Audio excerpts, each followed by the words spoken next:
доктор Кострик. Кто не подписался на канал доктор Кострик, подписывайтесь. На канале много полезной информации. Ставьте лайки, это лучшая награда за наш труд. Чтобы не пропустить выход новых видео, жмите на колокольчик.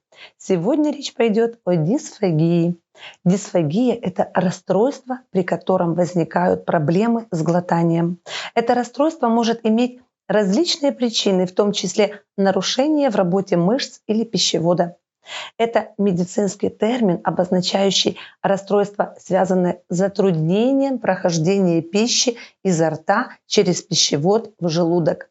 Слово «дисфагия» происходит от греческого слова «дисфагия» и состоит из двух частей. «Дис» – плохой, трудный, беспокойный, и «фагиен» – есть глотать.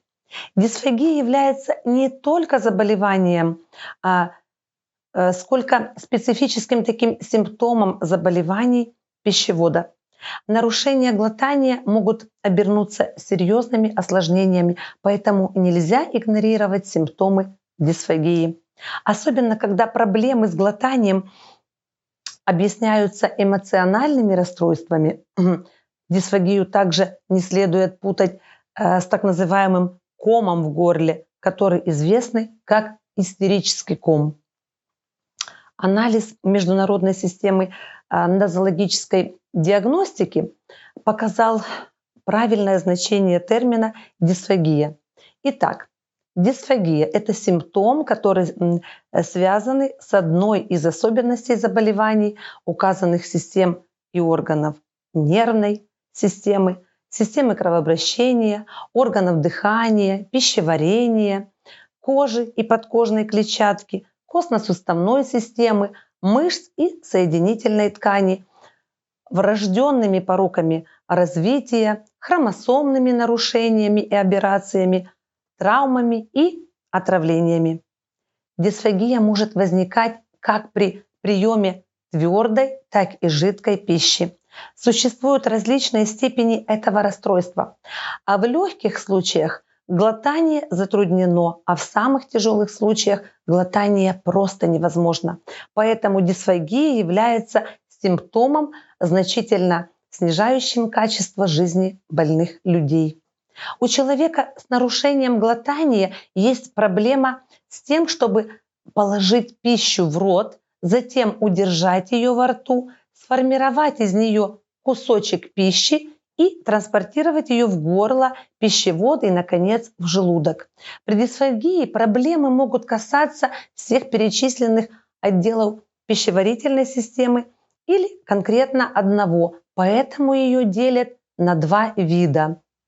Ротоглоточная фаза относится к первому этапу приема пищи. Первая фаза глотания контролируется центральной нервной системой в нашем организме и зависит от нервно-мышечной координации в горле и верхнем пищеводном сфинктере. На функционирование этой части пищеварительной системы также влияет анатомия рта и горла. В орофарингеальной фазе пища трудно пройти дальше. Пищеводная фаза теряет дальнейшие отделы пищеварительной системы и возникает после того, как пища эффективно проглотилась и попала в просвет пищевода. Прохождение пищи по пищеводу не зависит от нашей воли, и за правильность этой фазы ответственны правильное строение пищевода и пищеводно-желудочного перехода, а также нервно-мышечная регуляция. Помимо вышеперечисленных видов дисфагии, также есть понятие «функциональная дисфагия», при которой не наблюдается органических изменений. Термин «нейрогенная дисфагия» относится к дисфагии, вызванной нарушениями нервно-мышечной проводимости. Специалисты также указывают на механическую дисфагию, причиной которой является наличие органического препятствия во рту, горле или пищеводе. Также известна так называемая одинофагия, при которой характерным симптомом является болезненное глотание. Одинофагия может сопровождать дисфагию или быть независимой от нее. Важным вопросом в диагностике и лечении дисфагии являются возраст пациента, так как расстройство глотания лечится по-разному в педиатрии и гериатрии. Это связано с тем, что обычно причиной нарушений питания являются другие патологические состояния. Дисфагия у детей и младенцев может быть вызвана различными состояниями или факторами. У самых маленьких пациентов, то есть у новорожденных и грудных детей, дисфагия может быть следствием регургитации у младенцев, то есть срыгивания недавно проглоченной пищи. Незрелость желудочно-кишечного тракта обычно считается причиной младенческого срыгивания. Существует также неправильная техника кормления. Дисфагия и проблемы с глотанием также могут возникать у младенцев, у которых, как было показано, снижен мышечный тонус. Дисфагия – это заболевания, которые возникают у детей с врожденными дефектами пищеварительного тракта. Наиболее частыми показаниями являются пороки развития пищевода, врожденная структура пищевода или наличие пищеводно-трахеальных свищей. Дисфагия – это расстройство, которое очень часто поражает пожилых людей. Это связано с тем, что мышцы, отвечающие за глотание пищи, с возрастом ослабевают. Поэтому важно готовить пищу так, чтобы она имела правильную консистенцию, а подаваемые порции не были слишком большими, и их было нетрудно пережевывать во рту. Пожилые люди также должны правильно составить свой рацион. Ежедневный рацион должен включать продукты, богатые витаминами и минералами. Диета может быть дополнена специализированными пищевыми такими препаратами или добавками, которые можно приобрести в аптеках. Например, препараты предназначены для пожилых людей, у которых есть проблемы с глотанием пищи. Дисфагия у пожилых людей также доставляет беспокойство, потому что им трудно глотать лекарства. Если у вас есть проблемы с глотанием таблеток или капсул, вы можете попробовать другие формы приема. Значительная часть фармакологических, фармацевтических препаратов выпускается в виде сиропов, суспензий или лиофилизатов. Трудно точно определить причину дисфагии, так как дисфагия может быть вызвана многими факторами или заболеваниями. Вот почему так важно диагностировать и распознавать заболевание, ответственное за возникновение этого симптома. Причины дисфагии можно разделить на две группы в зависимости от их типов. Поэтому указываются предпищеводные и пищеводные, так называемые причины. Причины предпищеводной дисфагии – это заболевания центральной нервной системы, инсульты, опухоли головного мозга, заболевания спинного мозга, рассеянный склероз, ишемия. У больного могут наблюдаться и другие симптомы, которые свидетельствовали бы о нарушении функционирования центральной нервной системы. К ним относятся нарушение речи, мышечный тремор и нарушение равновесия. Заболевания мышечной системы и периферических нервов. Это миозит или тот же, например, сахарный диабет, заболевания желудочно-кишечного тракта, опухоли гортани с осиплостью голоса, заболевания щитовидной железы с ее увеличением. При этом могут возникать типичные для гипертиреоза симптомы, такие как дрожание рук или повышенная нервная возбудимость. Аномальная анатомия желудочно-кишечного тракта, дивертикулы в верхнем отделе пищевода с неприятным запахом изо рта. Неприятный запах обусловлен брожением пищи в дивертикуле, локальные поражения во рту и горле, воспаления, абсцессы, опухолевидные заболевания горла или языка, увеличение лимфатических узлов, инородные тела. Причины пищеводной дисфагии – это заболевания пищевода, особенно те, которые приводят к сужению пищевода. Наиболее опасными из них являются рак пищевода и рак сердца. Другие заболевания, которые могут вызывать дисфагию, включают осложнение гастроэзофагиальной рефлюксной болезни, дивертикулы пищевода, ожоговые структуры, инородные тела и коррозионные вещества, нарушение моторики пищевода – это расстройства, сопровождающиеся движениями в пищеводе при проглатывании пищи. Возможные расстройства включают ахолазию – болезнь, при которой возникает спазм пищевода и недостаточное его расширение при глотании пищи, и диффузный спазм пищевода.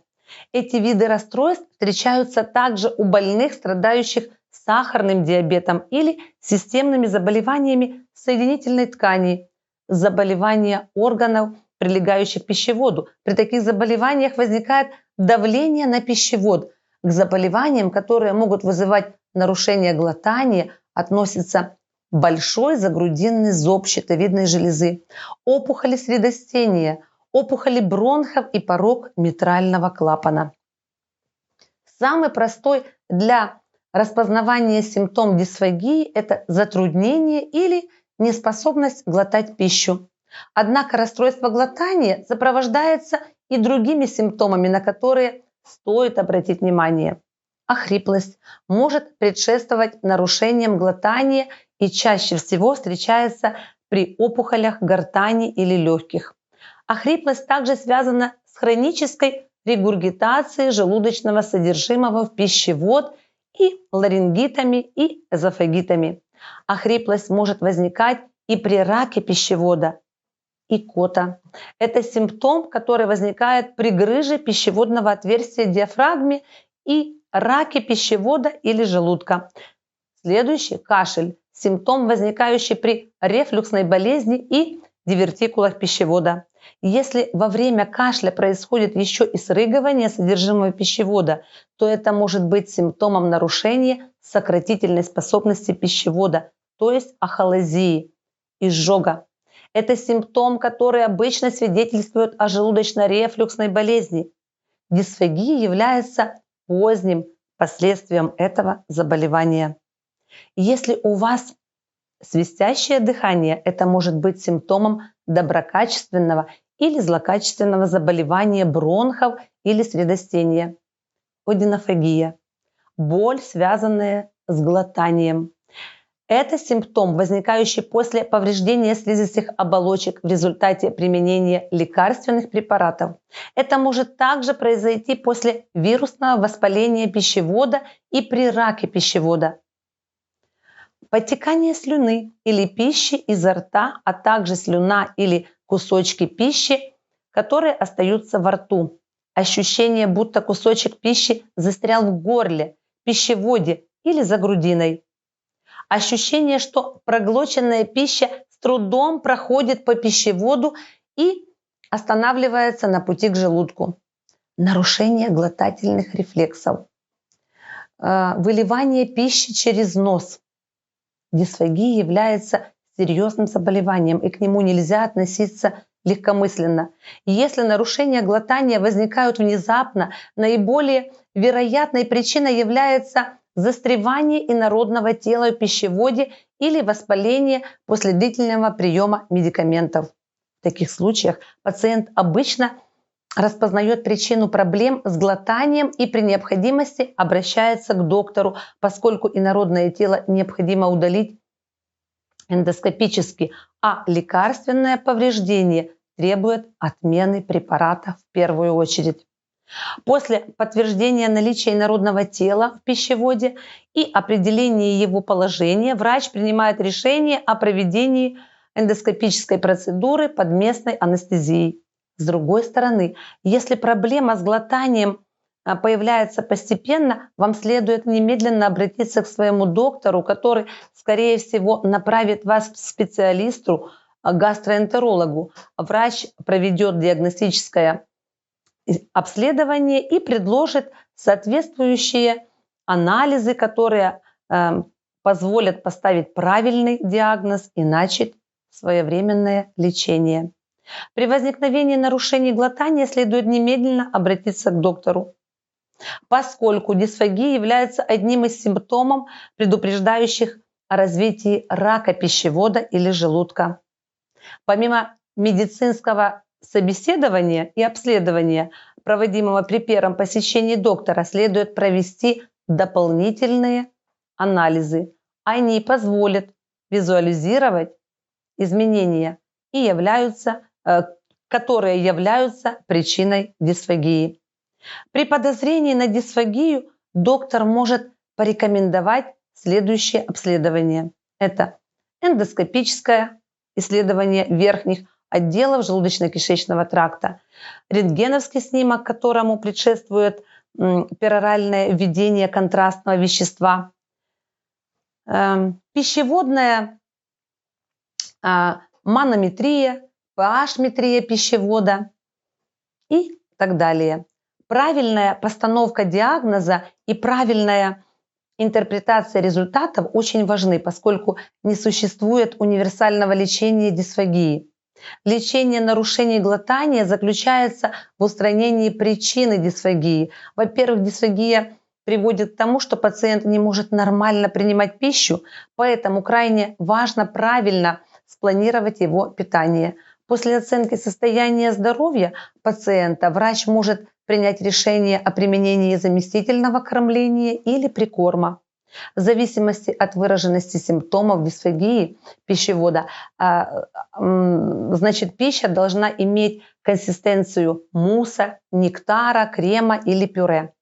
Больные с далеко зашедшей дисфагией переходят на жидкую, густую диету, при которой пищу не нужно измельчать или пережевывать. В рационе людей с дисфагией не должно быть твердых, ломких и трудно раздавливаемых и проглатываемых продуктов. Стоит обогатить ежедневный рацион добавками витаминов и питательных веществ. Если необходимы дополнительные запасы белка, следует вводить пероральные жидкие препараты.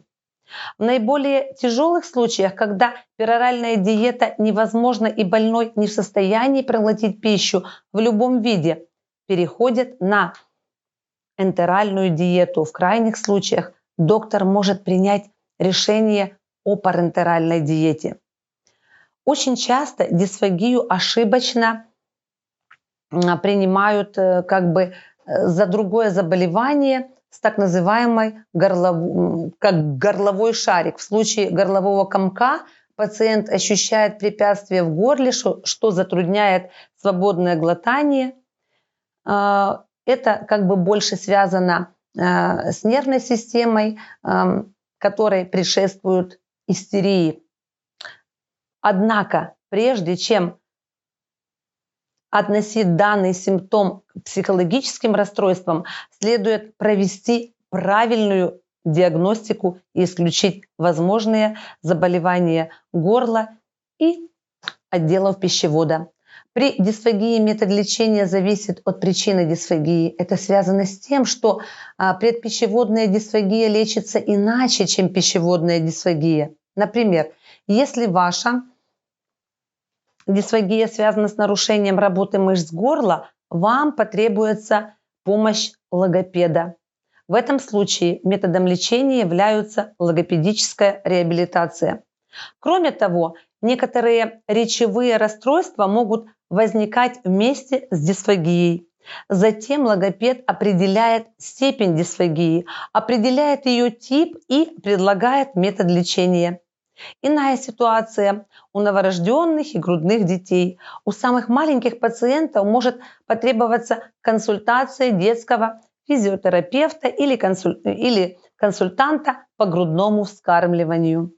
Лечение функциональной дисфагии затруднено, так как часто требует консультаций нескольких специалистов, таких как гастроэнтеролог, логопед, психиатр или психотерапевт. В свою очередь, дисфагия является следствием микробных заболеваний, требует лечения противогрибковыми препаратами или антибиотиками.